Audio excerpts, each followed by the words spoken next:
हरिओम. योगदास श्री जयगणेश जोशी यांनी 60च्या वर आध्यात्मिक पुस्तके लिहिली आहेत. कठोपनिषद हे त्यातलेच एक पुस्तक. यामध्ये प्रत्यक्ष यमराज नचिकेताला मृत्यूबद्दलचे ज्ञान देत आहेत. योगेश्वर चरणी विनम्र होऊन कठोपनिषद जाणून घेण्याचा आपण प्रयत्न करूया. अध्याय 2, वल्ली 2, श्लोक क्रमांक 7. योनिमन्ये प्रपद्यन्ते शरीरत्वाय देहिनः स्थाणुमन्ये नुसयन्ति यथा कर्म यथा श्रुतम.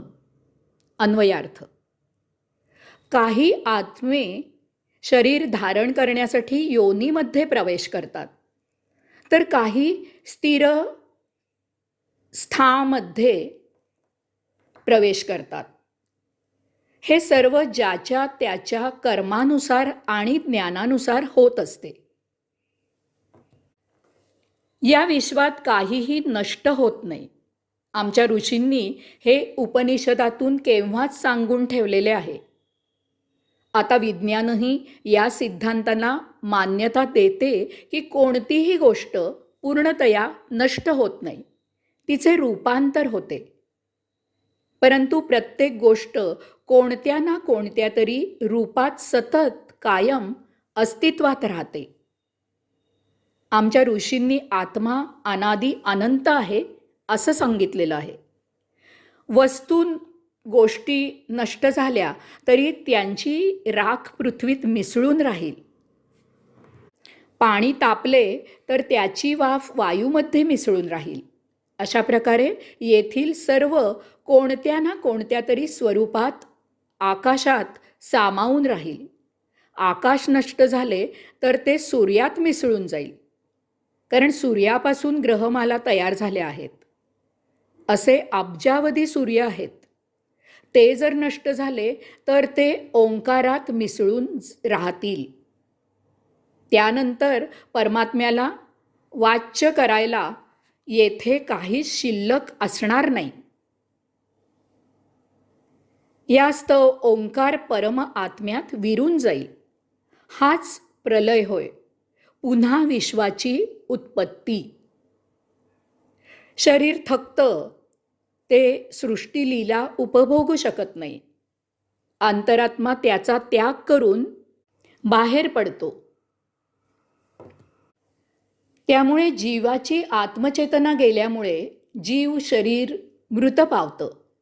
त्यामुळे अंतरात्मा पुढे काय करतो ते आता यमराज नचिकेतला सांगत आहेत. आपण कपडे जीर्ण झाल्यावर ते टाकून देतो. त्याचप्रमाणे शरीर जीर्ण झाल्यावर अंतरात्मा त्याचा त्याग करून नवीन शरीर धारण करायला बाहेर पडतो.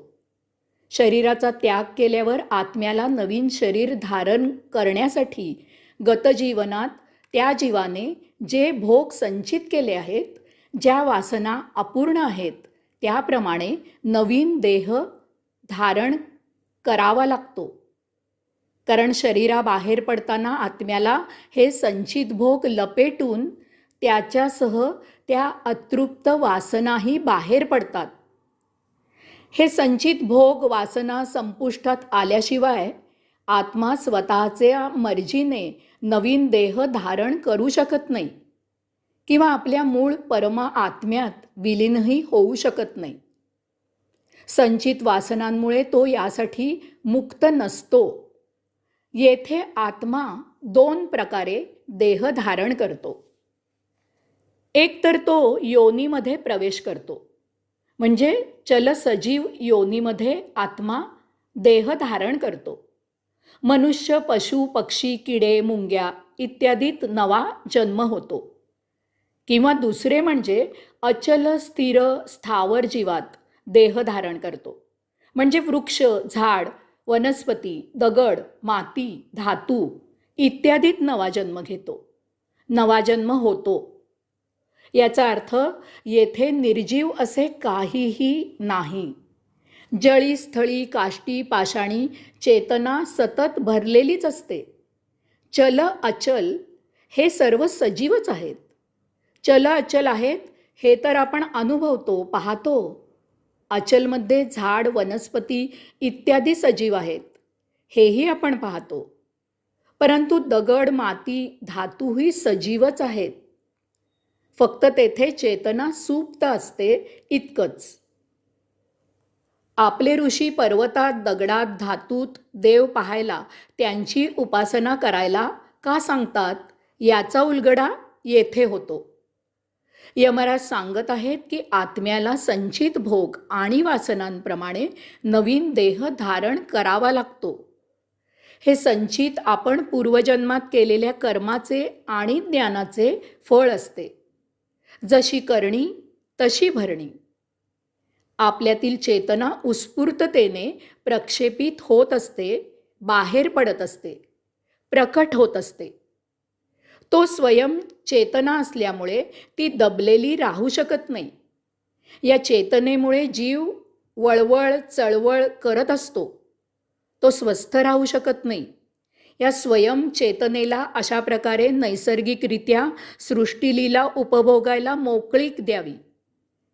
याचा अर्थ आपण आपल्या देहादी इंद्रियांसाठी, मनासाठी, बुद्धीसाठी किंवा अशाच काही कारणासाठी या चेतनेला अन्य मार्गी वळवू नये. असे केल्याने आपले कर्म हे विहित कर्म न होता ते देहादी इंद्रियांचे कर्म होते. ते स्वधर्माने प्राप्त स्वकर्म होत नाही.